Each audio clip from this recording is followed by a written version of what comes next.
Matt Burns, Lonnie, Matt Edwards, Piyush, Kevin, David, Lucas. Okay, there's a It's co-host we option. got a lot of like repeating names in synthesizer. Isn't that funny? There's a lot of Lucases, there's a lot of Matts, Rice. Anyone else got like the same name? No, is that it? Dylan, welcome. Greg, Kevin, Maria, Olga. Good to see everybody. How's everybody's week? Maybe drop it in the chat. Anyone do anything cool? Anything really interesting happen? Anything fun? I'll go first. I'm out in our friend Kirby's house today, and we went to the gym this morning. And I saw this guy who looked kind of familiar in the gym. I look up this movie, Wedding Crashers, and it was Vince Vaughn, this actor. And I just remembered him from Wedding Crashers for some reason. So that was kind of my cool thing of the week. Definitely one of the great movies of all time. I Nice. love it, and he's hilarious. Yeah, he's good. Um, Rice, you met up with somebody. I'm reading the chat now. To DC, Oh, Sanders, to chat business. Lonnie moving. Where are you moving, Lonnie?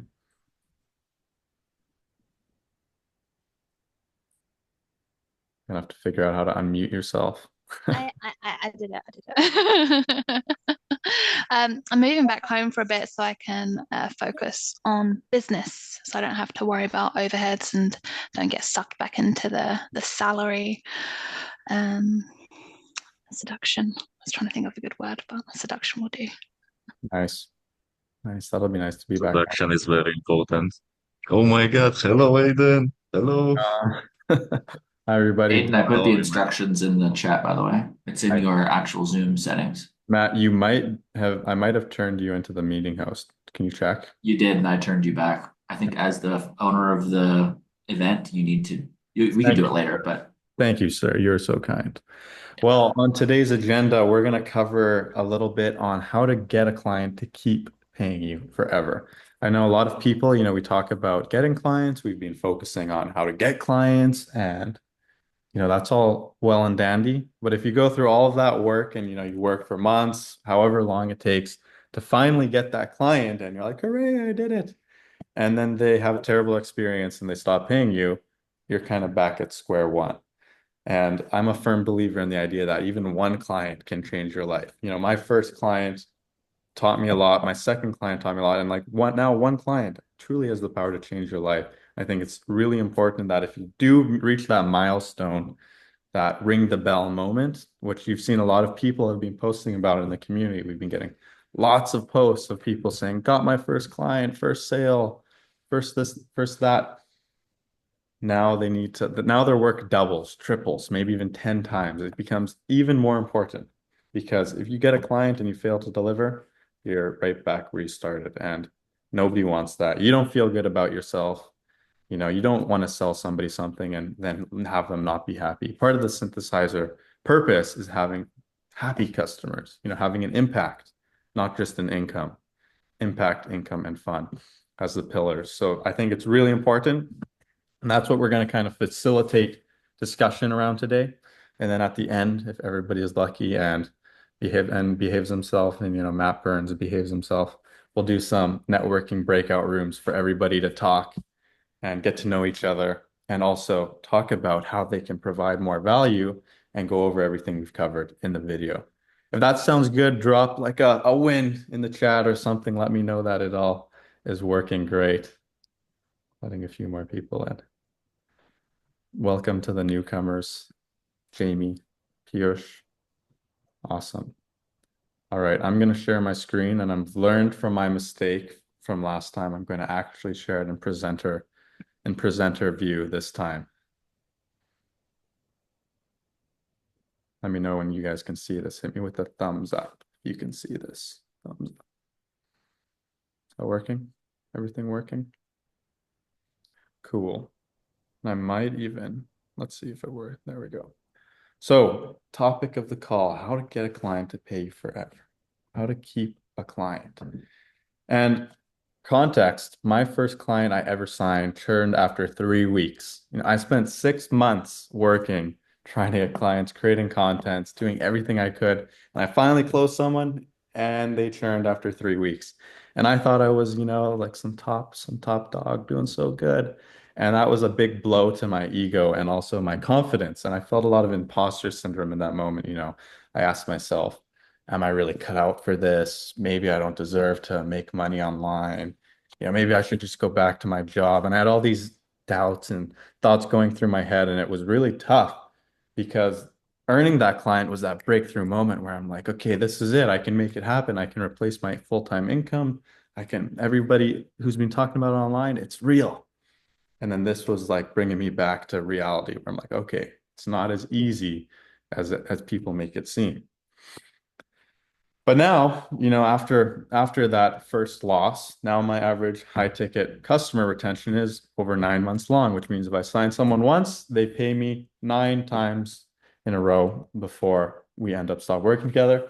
And I've been working with Kirby for almost a year, which is pretty good transformation in my opinion.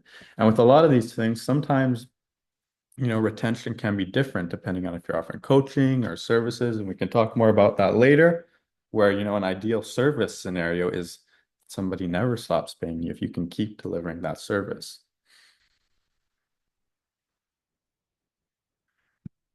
So on this call, we're going to cover 3 main things to help you get a client that never stops paying you. We're going to cover how to get your first client, how to get that client and never stop paying you. And that's it. I guess it's only 2 things. And the first on the list is that idea of having one client to change your life. And who here, first of all, drop a 1 in the chat if you haven't got a client and you're still figuring things out, which is perfectly fine and a good place to be. And drop a 2 in the chat if you've got a client and you're just looking at over delivering and taking things to the next level. Yeah, we got a pretty healthy mix. Some 1s, some 2s. Beta clients, that's pretty good. I'd say you're 1.5. New business model starting out. Cool. 1.5. Nice. 1.5 is a good place to be. So, first I wanted to ask you guys as well, the people who did get their first client, how did you get your first client? If you want to just drop a quick sentence in the chat, I'm curious as well. Maybe we can all learn from each other. I asked them. Smart. I realized when I was early on in my journey that I wasn't making money for a while, and I realized it was because I never asked anyone to work with me or anything. I never actually made an offer. And that was honestly one of my biggest mistakes because I kind of thought if I just have a website and a funnel or call to action to come on my calendar, people would just naturally kind of come to me. If I just put it out there, people would come. But you do have to ask people. And I think that's one lesson everybody can learn from. If you want a client, you have to go out and ask people to be your clients. Nice networking, asking questions, previous business, Loom outreaches on LinkedIn, heard their problem, offered a solution. Referral, nice. Roadmap, referral. Referrals are great. That means you're giving good work, you're delivering. Ask them, calling, asking. Yeah, similar themes from everybody. Nice. Coming back here. So if you don't have a client, to the people with the 1 and you want one, there's a really simple few steps you can follow. And that's the synthesizer roadmap. We're repeating ourselves all the time here, but you look in the wins category, people are getting their first clients from this. It's working. It's proven. That's what I used. It wasn't called the synthesizer roadmap then, but that's what I kind of followed looking backwards. And just that is the easiest path to follow. And I'm going to just accept a few more people here. 1 second and then come back. And that's it. The synthesizer roadmap. You need to network, which we'll talk about later. Get a case study. Some of you are in that 1.5 and get your client. And if you do these 3 things, you follow that, it is entirely possible. Now let's talk about a few things on getting a client, closing once, getting paid forever. It's a nice idea. It's nice to think about. And we talked about this in the roadmap already. So I'm going to try not to repeat myself too much here. and bring up some new ideas of things we might not have covered yet, but how to get a client and keep them happy. And we talked about this in the course, but educational creator death is when you make a promise to someone and then you fail to fulfill it. This is just the worst case scenario, really. And if you have done this, don't worry about it too much because we all make mistakes. None of us are perfect. It's a learning curve, but this is what you want to avoid. You want to avoid making a promise and failing to fulfill it. One way around that is making promises you can keep. Right? If you have certain skills or ability, promise inputs, not outputs. And that's an easy, quick way around it. And then plateauing is when you make a promise and you just fulfill it and you kind of meet that bare minimum of what you're going to deliver. And you have your offer, you deliver it, they're okay, they're satisfied, but it's not extraordinary. They're not wowed. It's not a Michelin star experience. It's like, okay, I was hungry. I went and got a burger from Wendy's. I'm satisfied. If you guys know what Wendy's is. Does anyone know what Wendy's is, or did that just go way over your heads? Most people? Okay, cool. And then educational creator growth is when you make promises and you over deliver. And over delivering means finding new ways and additional ways and better ways to deliver on your experience and your promises and what you're doing for people. And a retention truth that you can nail into your head is that the way you get a client to pay you forever is to give them more value than you cost forever. And it's about that simple. Well, if your cost is less than your value you're providing, they will want to continue to pay you. And if you're costing them more than the value that you provide them, they will want to stop paying you. And this does change based on the person you're fulfilling for. For example, a CEO of a company might value getting in shape a lot more than a teenager without any money.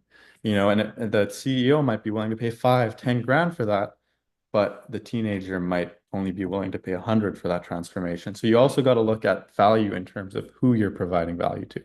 And that's a pillar that some people can forget. So I just wanted to bring that up. Now, to understand this, we also need to understand one of the pillars of it, which is value. You need to give them more value than you cost. Okay, what is value? So what do you guys think value is? If you had to define value in terms of this, online game we're playing, what do you think value is? McDonald's. Solving problems for other people. Good synthesizer answer from Matt Burns. He's winning right now. Providing the bridge between current and desired state.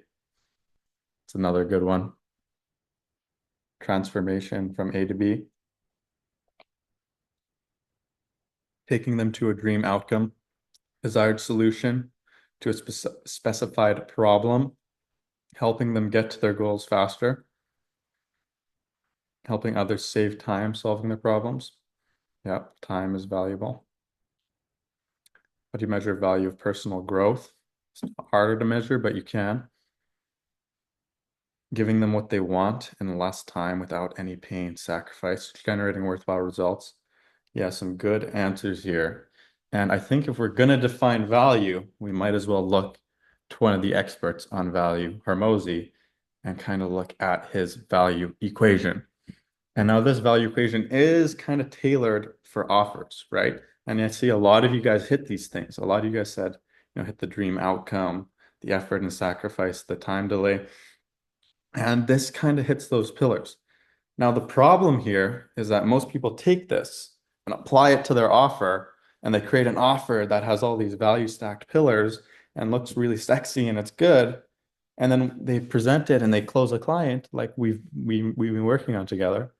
And then they forget that they have to continue to fulfill these pillars every single day they're delivering, and the job doesn't stop.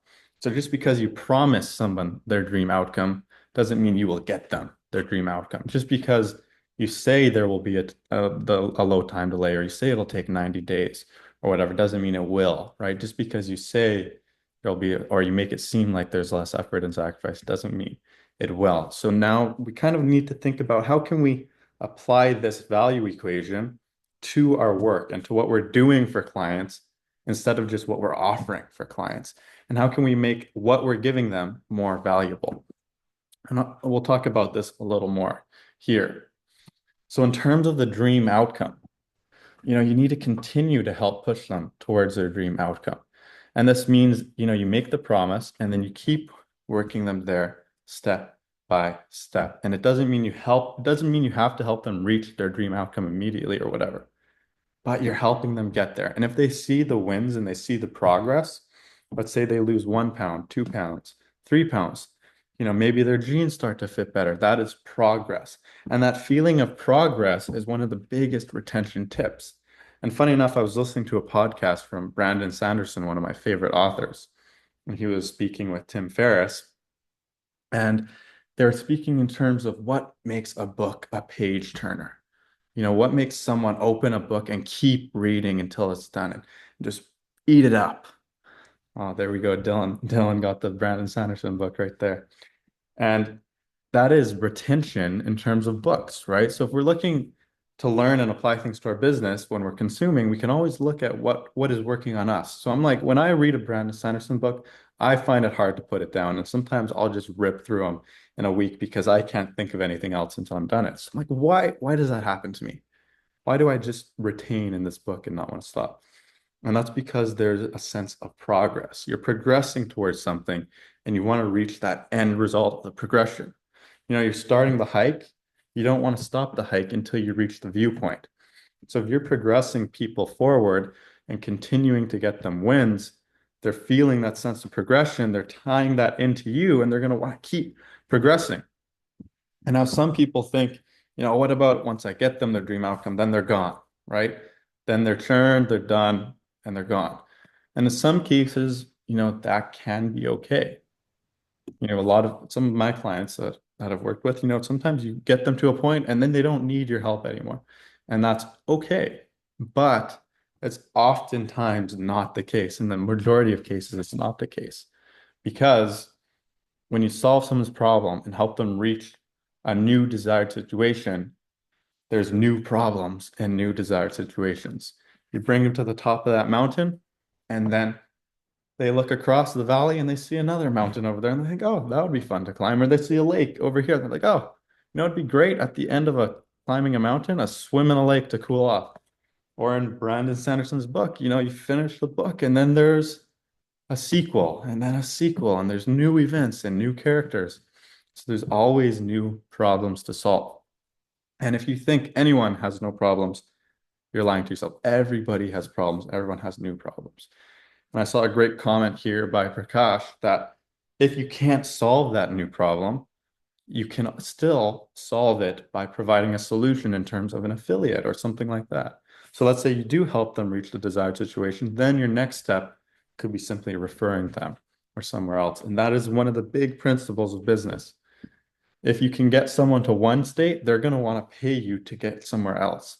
They're going to trust you. If you can help someone get their first sale, they're going to trust you. And if you say, hey, I want to help you get your next 5, they're going to say, oh, I believe he can do that. If you help them lose their first 5 pounds, say, hey, I want to help you lose the next 30 and keep them off forever, they're going to believe you because you got them to that first win.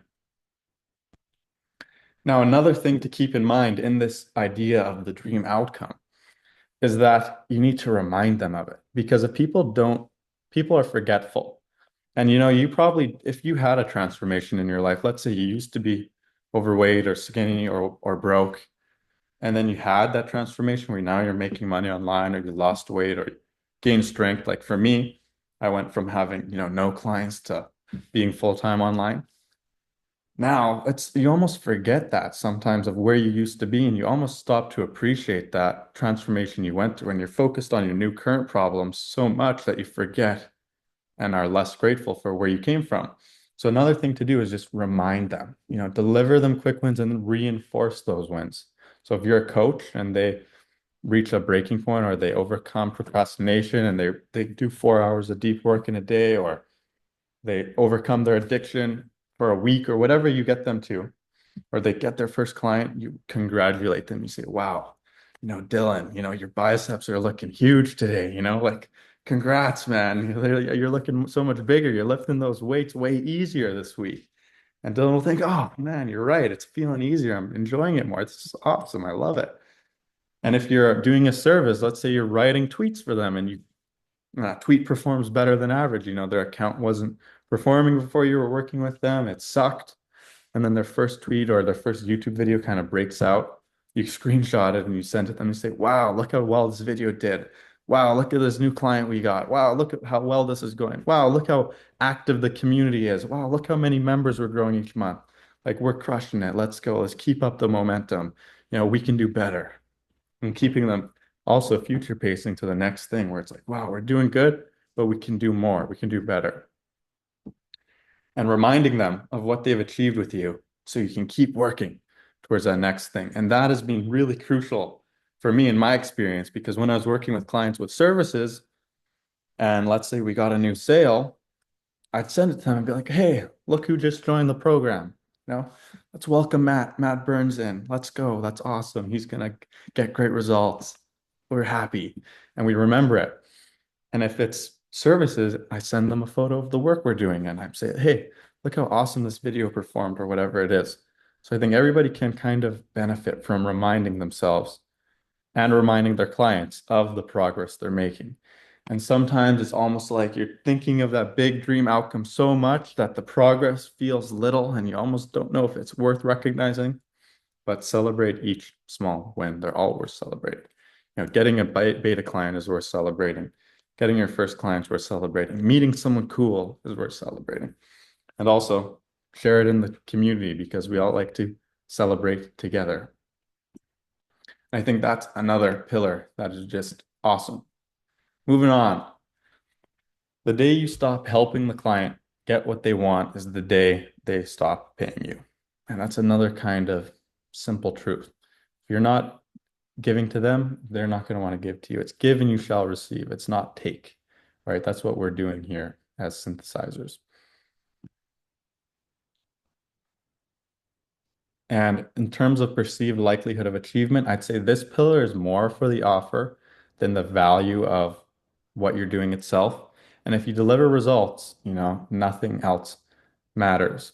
So the perceived likelihood of achievement is also related to the actual achievement of reinforcing the wins and getting them there. Because then if you get them to their first pound, then they'll believe you can get them to their next 5 pounds. And if you're building a course or a coaching program or a service program, getting that first win is the biggest pillar to getting them to believe and have a high perceived likelihood of achievement. Because if someone joins your thing and you immediately get them a win where they immediately lose their first couple pounds or improve their form and lift heavier or whatever it may be, immediately they're thinking, wow, something already happened. I just invested and I'm already getting a result. Yes, I'm not at that dream outcome that we just talked about yet, but I believe I'll get there and I'm going to take it more seriously. And the way you should design your programs and things like that is to get that quick win as efficiently as possible so that they come in, they get the win, and then they believe you can get them to the rest of the way, and then they'll actually complete it if it's a coaching program. Because half the time the problem is people fail out. They give up or they think it's not going to work or they lose the belief. And if you can get them those wins, it reinforces that belief and it allows you to keep pushing them towards the dream outcome. Otherwise, you'll never even get there in the first place.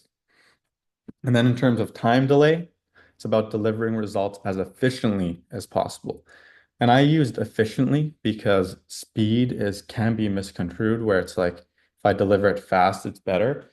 And it's only better if it's fast if the quality bar remains the same. Because if you edit a video for somebody in 5 minutes, yes, you delivered more value in terms of speed, but if your quality of editing goes way downhill, then your overall value is less, right? So it's about efficiency. How can you keep the highest quality standard while also doing it fast? And that's the difference with time delay. And it all is related. The beauty of this is it's all related in the sense that if you get them their quick win quickly, efficiently, there was a low time delay to getting that quick win. They have a higher perceived likelihood of achievement, which means you're more likely to keep getting them to the dream outcome, which means you can get them there faster. So it's all related, which is kind of the beauty about all of this. And finally, one of the most important pillars, in my opinion, is effort and sacrifice. And the less effort and sacrifice your solutions require, the better. And what I mean by that is this idea called the painless solutions principle. And it's that your solutions shouldn't cause pain to implement. So let's say somebody is trying to lose weight and you give them 100 things they have to do. You know, they have to complete, they're a busy mom and they have to completely change their diet and the food they're feeding themselves and their kids. They have to figure out new recipes. They have to go to a different grocery store to get higher quality ingredients. It's a longer drive. You know, they have to go to this gym. They don't have time. They have to pick up their kids. You're giving them problems as a solution. And you want to give solutions that don't cause pain to implement. So if you're a writer or if you're an editor, you don't want to come to them and have them give you feedback on the whole thing and go through it with them and take an hour of their time in order to edit the video. You want to be able to do it and then give it to them. So they it's like pressing a button and they get what they want. You know, they don't have to go through all this effort and sacrifice and pain in order to get it. So the more weight you can take onto your shoulders and off of your clients, the happier they will be. And then that same earlier principle applies where if you remind them of this, and you kind of show them the wins and reinforce all the weight you're carrying for them and all the time you're saving them, that's going to be good because next payment cycle, if they're wanting to invest in you again, they're going to look at all the weight you're taking off of them and think, you know, I don't want to take that on again. And so they're weighing not only the benefit and the value of what you're giving them, but the weight of the time and effort and sacrifice on their end. So it's like double value added on because if I'm doing something for someone and they don't really want to do it, if they stop paying me, they have to do it again. And they might not want to, so they're going to want to keep paying me. And that's the idea of the painless solution principle. The more weight you can take on your shoulders, the happier the people you work with will be. And the more ways you can find, you know, it's also about being proactive and looking for ways to take more weight on your shoulders. And if you're coming in as a community moderator and your initial job is to do one thing, maybe it's accept invitations to community to welcome people or keep the post high quality, and you find another way to go above and beyond where you start doing customer success or you host a weekly call or you just add more and more and more. Or if they're say, I hate doing my Canva designs, you know, I hate making these courses, they take so long, and you help them with it, then that's another way to add value and you're improving the value of the service or offer you're delivering. And there is a question of what about when you have bad months? Because none of us are perfect. You know, we do have ups and downs in terms of value and what we can do for people. And sometimes, no matter what you do, stuff just doesn't work. The client doesn't get results, the coaching isn't working, you know, your service isn't working, the YouTube videos you're designing aren't performing. Sometimes you have bad months. And another truth is that the better the customer experience, the longer they will stay. So sometimes when bad months come, the customer experience and that trust and goodwill you built will keep them through it, where they think and they look back to those good months you had with them and they think, okay, perceived likelihood of achievement. Again, I believe we'll get back to that. I trust Aiden, I trust Griffin, I trust Maria, and I believe we'll get there. And it's just a bad month and you reinforce the previous wins. And that's when the customer experience and the relationship you build will carry you through. And that's why the importance of networking is so big as well. You know, if you build a friendship with someone and you like each other, when those bad months happen, you can understand and have patience with each other to keep working through it. And that brings us back round circle to networking. And that is my rant for the day. I hope you guys enjoyed it. Hope you found some value. If you liked it, give me a thumbs up or drop a 1 in the chat or something. I always like talking about this stuff because one of my favorite things is just delivering value. You know, if you can deliver value, all your problems kind of go away. If you make people you work with happy, everything else kind of works out.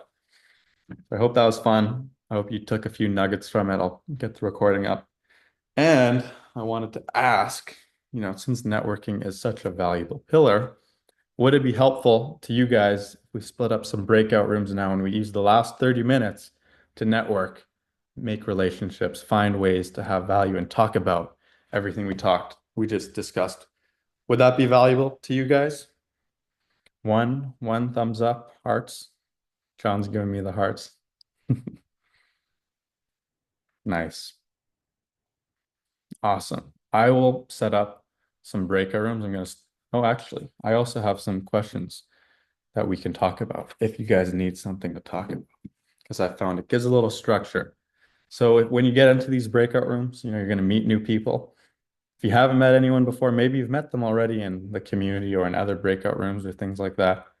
But you can start by maybe introducing yourself. Hey, my name's Maria. My name's Austin, Lonnie, Matt, Rice, Prakash, Leanne, Lucas, Brandon. Just reading through everyone I see on my screen. I'm from XYZ, where you're from, and then you can just look at these pillars. And if you need them, you can screenshot them. Lonnie is a savior. Thank you, Lonnie, for sending it in the meeting chat there. Go ahead and screenshot them now. And while you guys do that, you can think about it a little bit. And if there's any other things you want to talk about in terms of what we just covered in this little rant call, feel free to talk about them instead. And I will set up the breakout rooms.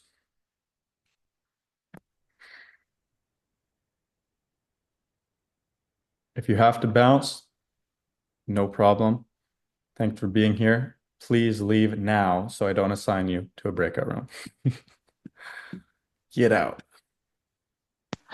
I said that exact same time you said that. It brought me joy.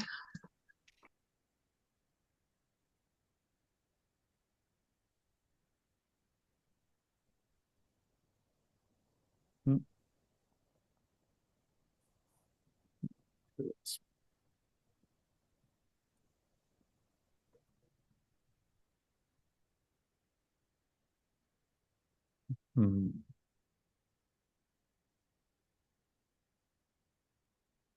I need to redo this.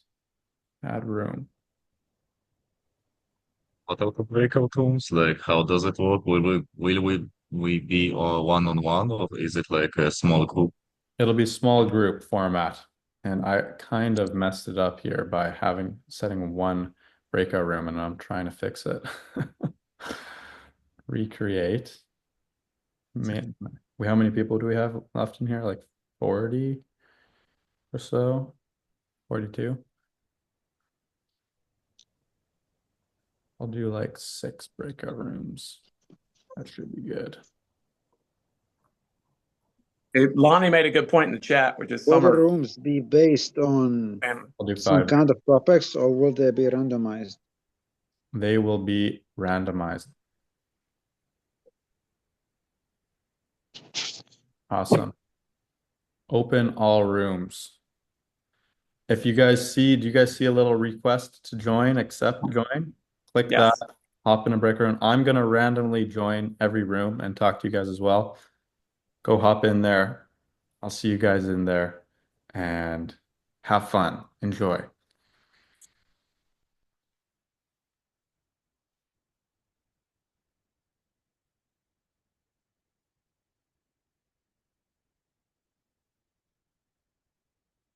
For the recording. How did that go? Go well?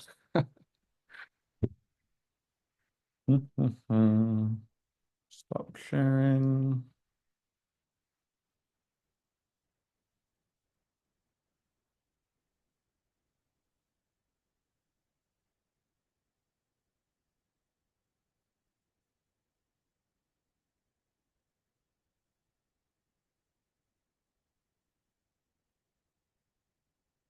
David, do you see a request to join accept breakout room meeting link on your screen? Yeah, but I didn't accept it. Like I think Oh, it's gone? Here, I'll send you to one. Let me see if I can do that. Breakout rooms. Wonder if I can send you to one. David, there you go. Move to room 3. Did you get a new request? yep. Awesome. See you, David.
some talks to different school communities who are interested in that kind of thing. So I talk about a framework that I call the Bulletproof Mind, right? It's like a six-step framework that I've kind of learned about over my lifetime across this journey. And I've been doing those across different school communities and been getting good feedback and getting some beta clients to work with as well. And it's been a good process. I'm trying to build out a few course materials just to, you know, give those people some quick wins and enjoy that process as well. And also at the same time, trying to build out the free community that I have and just get more engagement in there. That's what I'm doing right now. Do you go to high ticket? I plan to in the future, but for now, it's kind of I've got a community that's going to be high ticket. But yeah, I've just invited some friends in there just to check it out, just to see what it's like. And yeah, eventually, maybe once I've gotten enough beta clients through the process of like getting results and getting more case studies and things like this, then I'll go through that process of like marketing it or launching it in a sense. Gotcha. So you have two communities, one free one and one as a placeholder to have a few friends in and to put in beta clients at the moment, right? Yeah, pretty much. Nice. How many beta clients? So right now I have two that I am currently working with, a third that I'm going to start working with, and a potential fourth. Yeah. Great Nice. start. So what is the, oh, what were you saying? I was just adding that was a great start. You go ahead, Sanders. Didn't mean to interrupt. Oh, no worries. I was gonna ask what is it that you do for them once you actually start to work with them? Like what does the roadmap look like from the point where they first start working with you and what is that I'd be more all the way? interested in the destination because the roadmap is going to be very like granular. So maybe focusing on the destination will help us more context because we don't have time to go through the roadmap of everyone. Mm, mm. So the destination for me, for each client would be to get to a place where their happiness score has increased, right? So I like to have the phrase going to sleep with a smile on their face, right? So maybe they feel stressed out with work. They're like high performance individuals. They're in a busy career or they're entrepreneurs. They're really working all the time. I want them to get to a place where they can like go to sleep at night with a smile on their face. You know, they feel good about what they've done, the people they've talked to, and how they react and how they interact with people in life. And yeah, that's the result that I'm kind of aiming for. It's hard to Nice. quantify, but It's kind of super work on hard it. to do. I bet, like, are you gonna make them take like quizzes or like fill out forms? Because like, yeah, it's very hard to quantify. Yeah, it's tough. It's tough. I'm working Well, on a well, little part of a course right now where the first little kind of section is like, you know, what are you earning right now? Who's around you in life? Are you happy with these people? Like what, like ways of like quantifying like what in a qualitative way, like what their life is like right now. And then perhaps at the end, we can look back at that and like compare how they feel.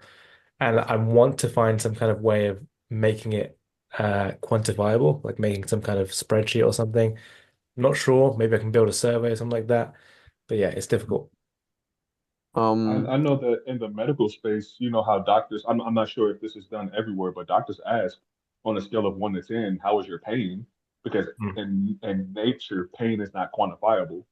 Yeah. So I'm curious if you've ever gone a route like that for them to try to quantify it. On a scale of 1 to 10, how happy would you say you are? Is that something Mm. that you might have ever tried? Yeah, I think I can do that. I think I can probably build out a survey that's pretty quick and easy for them to fill out in terms of, okay, breaking down different parts of their life and how they rate their happiness in that part of their life. And yeah, I think I could probably do that and put it in a spreadsheet, find an average, give that score to them, and then, you know, have that as a starting point, perhaps. I have something. Just I'll jump in really quick. One thing you might find is that when you're working with these people, generally one or two things will be causing their unhappiness. You know, like one person might be addicted to video games and he's just feeling unfulfilled, like he's not taking advantage of his life. You know, let's say use that as an example. Then your offer almost becomes helping them overcome video game addiction, and the outcome is happiness, right? So it's almost like if you do this enough times and you talk to a bunch of people and you do the discovery and you figure out what problems they're dealing with that are causing those things, then your offer could transform in terms of quantifiableness, in terms of targeting the things that are causing pain and targeting their desired outcome. And then the benefit of that is they are happier, not the offer is happier. You know what I mean? So like in terms Yeah. of a business, if a business is, making money and you could say the business owner isn't happy because of where he's at, but the thing that would make him happy with his business is getting to 30K or 50K or whatever it is, theoretically, that would make him happy. So therefore you're fulfilling your objective of improving their happiness, but you're targeting the thing that is actually causing it and fixing that in your offer in terms of specificness and kind of telling them they get what they want and then giving them what they need in the training. I think that could be someone I know talks about this, calls it offer masking as well, where you offer them what they want and then you give them what they need to get what they want. I think that could be something that really works for you. I'd look into doing that on your discovery calls and trying to find out the problems they're having and then how can you turn that into your offer. Doing custom offers until you reach a conclusion. Just my 2 cents. Yeah, Okay. to build on that, I think also finding out who you really like to work with, because like out of that you will find, because like everyone has like their things, but like if you understand like these are the people that I really want to work with and this is what they need, but this is what they want, then the offer masking gets much easier. But the better or the more niche you are, the better this will work as well. 100%. Now, Yeah. before I hop out of here, because I want to jump into the other breakout rooms as well, I want to just get to know everyone for 5 seconds. So you guys wouldn't mind giving me like a 5-second introduction? Is your name, where you're from, and maybe what you do, and that'd be amazing for me. And also, it'll be in the recording in case anybody watches. Okay, fantastic. So I'll go first. I'm Dylan. I'm from the UK and I do mental health and philosophy. Nice to meet you again, Dylan. Marcus, I'll hand it to you. Hey, I'm Marcus. I'm over in a little city called Elkton, Maryland. I'm in the East Coast of the U.S. And I'm in business. I do bookkeeping and tax advisory, tax strategy, and I'm still a full-time employee, unfortunately, but working my way up. Nice to meet you, Marcus. You look like a firefighter. I thought you were going to say I'm a firefighter. I used to be. Really? I'm on my third career now. Oh, I have a good eye. Greg, how about you, man? Yeah, so originally from Liverpool, based in the Lake District in the UK. And I focus on the 8 limbs of yoga, Patanjali's work. More specifically, the yamas and the niyamas, steps 1 and 2. Super cool. Are you a soccer fan, Greg? Liverpool fan, season ticket holder. Oh, awesome. I'd love to go watch their games. Fancy a game sometime, just reach out. They're awesome. Van Dijk is one of my favorite center backs in the world. Cool. And nice Something else we've got in common. Yeah, there we go. How about you? I'm Mr. Fettuccini. I'm gonna kill your name, so I'm sorry. Glauco. Glauco. Hi, my name is Glauco. I'm from Italy. I'm spiritual coach. I work with energetic techniques. I help people to learn auto-hypnosis. Cool. I teach this subject because I think the language is fundamental for wellness. I come from a personal history of sickness, and this changed my life. Awesome. Solving a problem in your own life, sharing the solution, your synthesizer. How are you, Mark? Good to see you. Oh, you're muted still. You're muted still. Yeah, there you go. Whoops. Sorry about that. So calling not too far from Glauco because I'm in Malta, just south of there. Oh, nice. So Glauco, what part of Italy are you from? Friuli, northeast. Friuli. Oh, okay, up in the Venice area. Okay. No. I'm closer to Sicily. Yeah. But yes. Anyway, about me. So I'm from Malta, like I said. As for what I do too many things.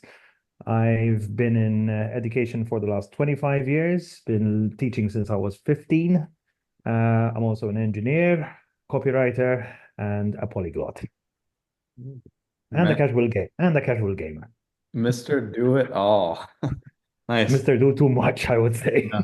Well, it's nice to meet you guys and hear a little bit about you. Hopefully, we'll get some more time to connect in the community and on future calls. Marcus, Greg, Dylan, Lucas, Glauco, Aiden, Mark. Lucas, I realized I didn't let you introduce yourself, but Oh, that's okay. I kind of assumed you did already because you were talking. Yeah, I think we can flake cut that. So Yeah. just Lucas is from Germany. He works in community. He likes gamified community things. Big reader. What else, Lucas? everything that is connected to games or education, that's probably my spiel. So really thinking about how to make learning more fun again, because like that's how we all win together. Awesome. Now, if you guys, I'm gonna close the rooms at 11, well, in 12 minutes, depending on what time zone you are. If you guys are having a great discussion, you want to keep it going around that 10:59 or whatever the time is in your time, 1 minute to the hour, drop a message in the chat and I'll see if I can leave them open a little longer. But seems like you guys just raised a lot of ideas and interesting tidbits, so I'm sure you'll have a lot to talk about. And see you guys later. Thanks, David. Enjoy the networking.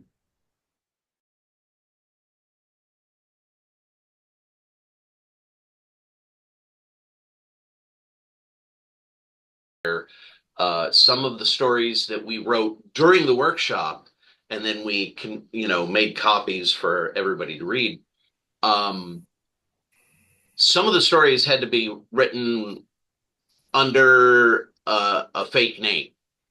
And so we would write under a fake name, and I would even go so far as to change the style I was printing the manuscript. I made it not look at all like the stuff I'd been turning in under my own name. And some of the others had been doing the same. And what was fascinating was how many people actually could tell who wrote what, even when what you were writing was a completely different genre each time. So I'd write something in third person for one story and in first person for another story. I would write something that was very cheeky and satirical one time, and then really serious drama the next time, science fiction one time, slice of life another time. Then there's the voice that you create for what you're writing, but there's also something else called the narrative voice. And the reader who latches onto your narrative voice will be able to spot it no matter what you're writing. This is how when Stephen King, who has written really many different genres and many different styles, he ended up publishing some of his earlier novels under a different name, Richard Bachman, and somebody was reading the Richard Bachman books and he said, man, this really feels like Stephen King, even though it was a completely different genre.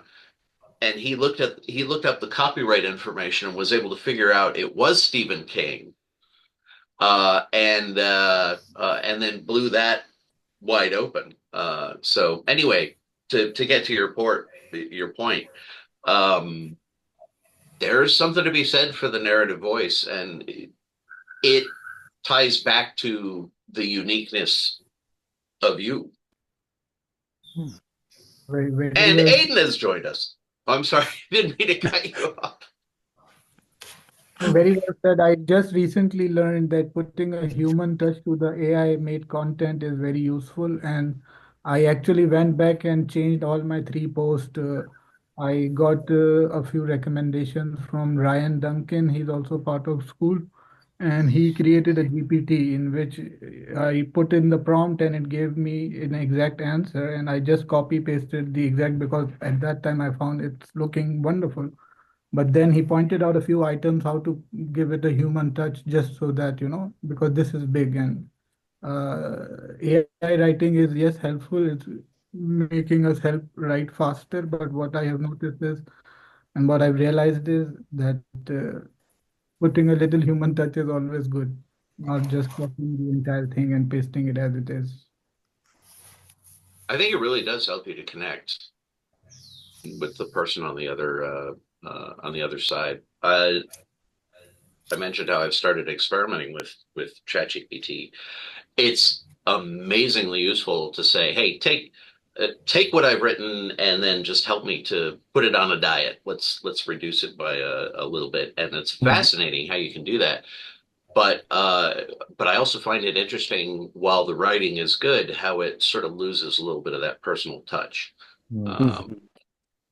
So Yeah, I find it very helpful just to get the first touch of content, just to say, hey, ChatGPT, give me some content about whatever, and then bring it into your own voice so that you don't have to start from scratch.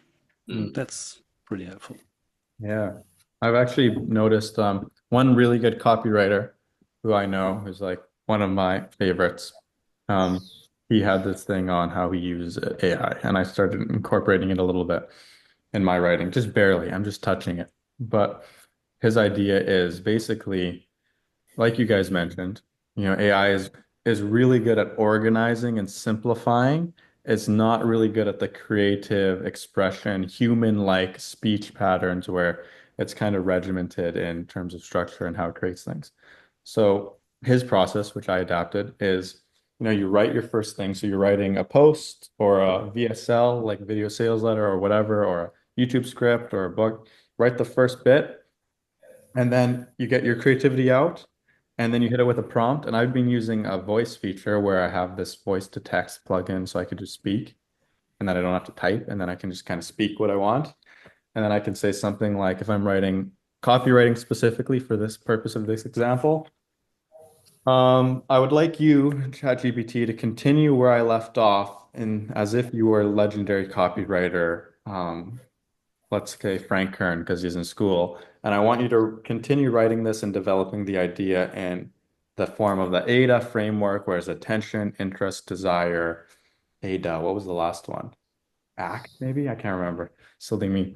And I'd like Action. you to It's develop action. action, action, close. And I'd like you to develop it, and I want you to focus on using my unique voice and writing characteristics, style, and tone that I already gave you. Do not make any edits or changes to what I've provided you. Simply, if needed, simplify for the core idea and continue writing where I left off. And then it will spit out a more completed piece. And then I can come back to it and say, okay, I really liked this section. This line it said here, it came up with something great here. I'm going to cut that out, put it back into my thing, and do it again. And then I'll do it again. And eventually it just really helps get a really polished piece. And then you also have to, I'd say, refining is really key, because you want to start with your own. You want to start with yourself as a creative writer, and you want to end with yourself. And if you're using AI, it helps to let it fill in the gaps in between. But if you let it take on the front, it becomes AI written. And if you let it take on the end, it becomes AI written. And that's kind of if I had a principle for using AI, it's that. Let it fill in the gaps in the middle, and you start and end it. And that's what's been really helpful for me. But Nice. I just looked at the time. I need to join another breakout room to make sure I meet everybody and get the recording. But that was a great conversation. I think that was valuable. Alan, Ubaid, Jorn, if I said your name, I swear the B is silent, right? No, it's Björn. Björn. The difficult thing is the umlaut, right? Lucas, nice to meet you guys again. I've seen most of you, if not all of you, already. And if you guys are having a great conversation and you want to keep it going a little longer before the hour, send a message in the chat, and I'll try not to end all the breakout rooms right away. All right? See you guys in a little bit. Thanks, Cheers.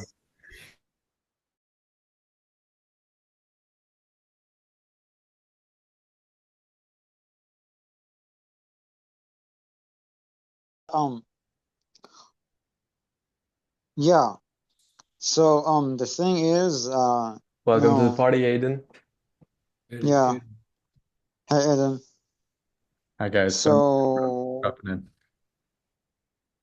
yeah, hey Aiden, how's it going? So right now, okay, maybe I should answer the questions. But the problem is I'm gonna have to answer the questions as an ex-agency owner.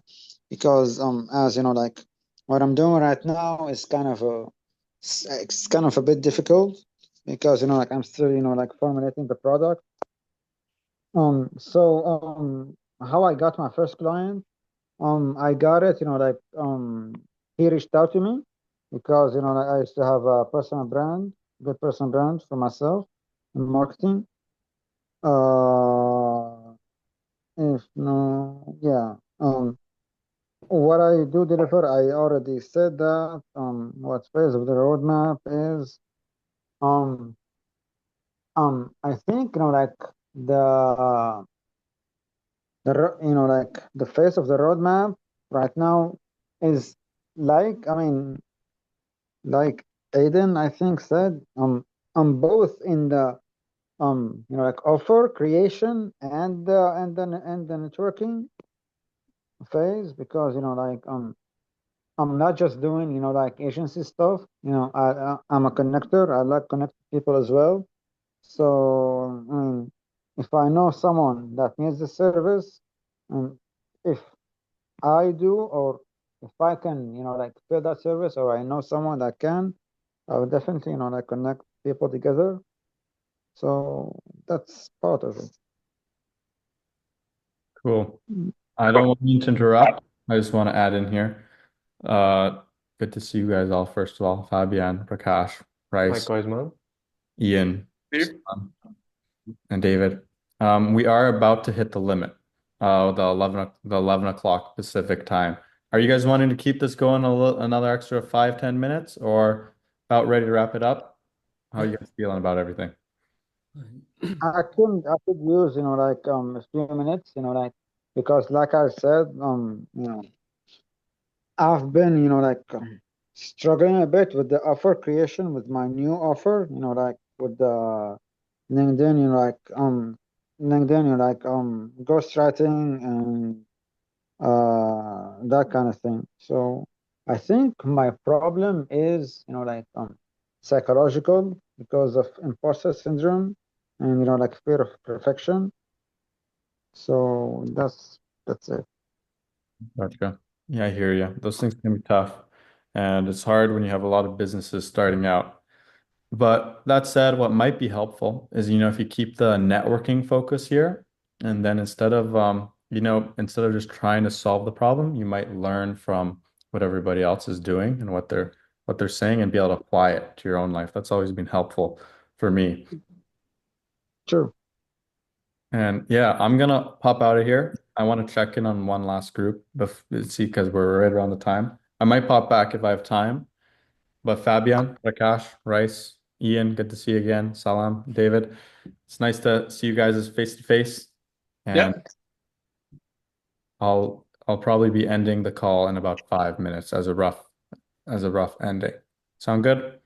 Sounds good. Enjoy LA, man. Thanks for doing this, Aiden. Awesome. Thanks, See you guys. soon.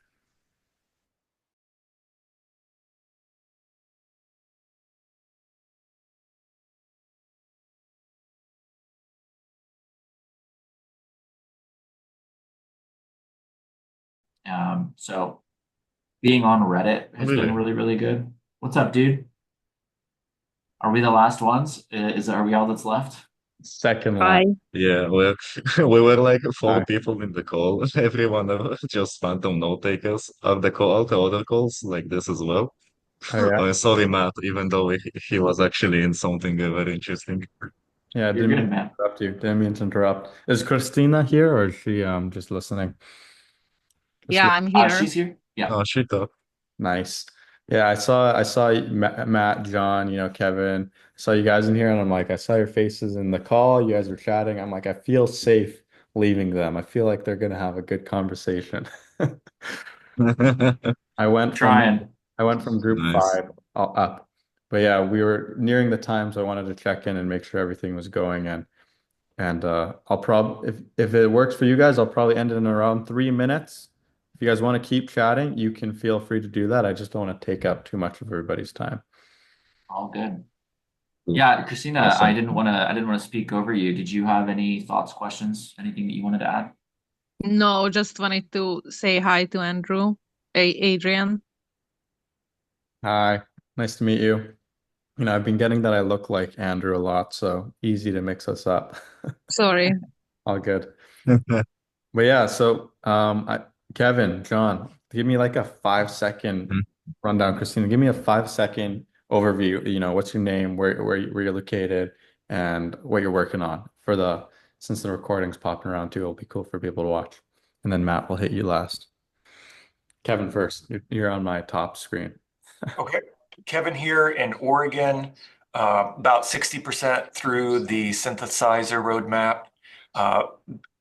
Have a school community the past 2 months and kind of a unique case of using it more of a branding page location for some clients I've already got and some clients I'm looking to get. So Nice. What do you do for your clients if you had to put it in one sentence? Specifically Heroic coaching. So Heroic Performance Coach. Heroic is its own coaching brand that I'm a part of that community. So Heroic connects me with clients. I'm just looking to partake in some of the marketing of that service. Cool. That's cool. How about you, John? Got a cool plant behind you.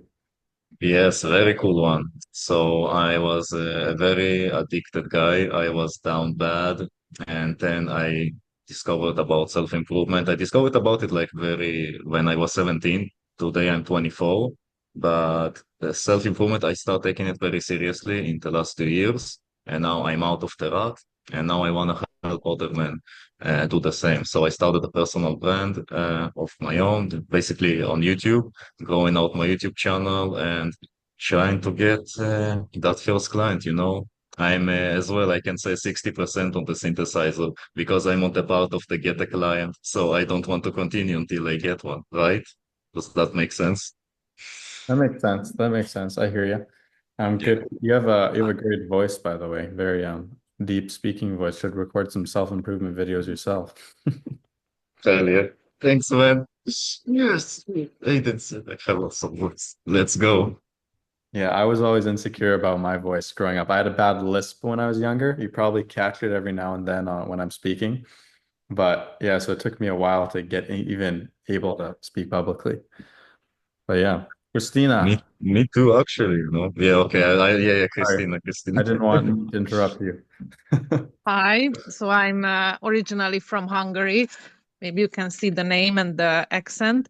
And I live in Michigan. And I had two school groups with Hungarian people, but I started an international now. And I just started. I'm in the synthesizer roadmap. I already watched it, but I go through again, and now I'm doing the steps. So I'm at the networking phase. I have 2 free clients, and I try. Nice. Nice to meet you, Christina. Nice to meet you. Mr. Matt, finishing. Yes, sir. Hi guys, Matt here, and I focus on helping educational creators become profitable community founders. And in the roadmap, I am on the content phase, which is basically just keep going through the roadmap again and again and again. Nice. Well, guys, I'm going to hop into the last room. I'm going to wrap up the call in about a minute, give you guys a little warning. I didn't mean to interrupt you when I hopped in here, Matt. And You're good. you guys finish up. See ya. Nice to see you guys face to face again. Bye-bye. So I'm just helping some of my friends. Oh, hey, Aiden. Surprise. I'd save the best group for last, of course, Hey, number one. for the recording. Brandon, Maxwell, Piyush, Lonnie. Good to see you guys. Hello, hello. How's the We did conversation going? we did also have Austin, but he had to dip. Had to run. Yeah, I think it's been a great conversation. We started off like talking about Brandon's win, quite a few resonating themes here about like overcoming addictions and helping people like on a very human level. And we got a bit of synthesizer lore from OG Griffin, which was amazing. Touched on Maxwell's got an audience, but trying to figure out how to, get some high ticket clients. There's like roadmap. And then Priyesh is in the networking phase, just figuring out how we can help people. And yeah, it's been brilliant. Nice. Yeah, it's nice to meet you guys face to face. I haven't seen all of you yet. Would you mind giving me a 5-second rundown from each of you? I'm going to set a timer. Just say your name, where you're from, and either one interesting fact about you or what you're doing right now. 5-second timer, and then we'll wrap it up because I don't want to keep you guys here all day as well. Brandon, you're first. All right, I am Brandon, and I had a pretty massive win today. I did meet IRL with a synthesizer member right before this call. You posted about it. With Rice Edmonds. Nice. So we connected after that accidental map feature leak. So we took advantage of that. This is great. Nice to meet you, Brandon. You're gonna have to post about that because Kirby's gonna love it. Oh, you posted? I haven't seen it yet because I've been busy on the call, but I'll check it out right after this. That's awesome. Kirby's gonna love that. He's really excited about meetups. And Griffin. Yeah. Oh, is this going on the internet, like on YouTube? Answer might change. Unless you want me to cut it. Yeah. So I'm working. I've had someone that I've done some work for, and I've gotten some payment through that. I'm looking up setting a longer term thing potentially. There's a lot of complications, man. Like there can be a lot of complications trying to get things to work out, especially if you're building anything big. I think like the human component's been kind of challenging, so I'm also diversifying a bit and figuring out like a few other things I can do instead while I'm kind of waiting on them to sort a few things out. Cool. Vancouver. Griffin and I are both for now. Vancouver. Maxwell. What's up, Maxwell? From New York, near New York City right now, suburbs, like 30 minutes out. Working on a community kindness, healing, loneliness, big public health crisis. On 5 minutes. Run an Instagram, Rise Up Riseman, about like 6,000 followers, trying to grow that. I think opportunities everywhere. Trying to monetize too many things at once, but we'll get there. I believe. Yeah. Nice to meet you, Maxwell. I've heard You as well, man. I want to eat all the food there. I always see the videos of the food. Piyush. Oh, it's good. Yeah. Over to you, and then we'll wrap it up, and I'll end these in the breakout rooms. Actually, I just got a message from my friend to give him some advice regarding chess, how to improve at chess There you yesterday. go. That's a So good that's thing a to do. crazy thing for me. I just gave him some advice, some easy tips, and I'm currently at 1465 Elo. We'll have a 1v1 Aiden. I think I'm 1197 right now or something like that. I almost broke 1200, but I didn't quite break it. Yeah, you will. It's easy. Yeah. We'll hop on some games. Yeah, we will. All right, guys. It was awesome to Yeah. meet you guys. We'll see you next week. See you in the community. We'll see you on Brandon's post where we're all going to leave encouraging, grateful comments to him. And thank you guys for being here. I'm going to end the breakout rooms now. Oh, are you muted? You're muted, by the way. I'm closing wrapping the call up. I noticed you made it back alive. It mutes me when I rejoin, and I always forget to unmute myself. And then we're just gonna end the call here. See you later, dudes. Bye. Matt, Brandon, everybody, Piyush, Prakash. See if people are still in breakout rooms. Yes, they are.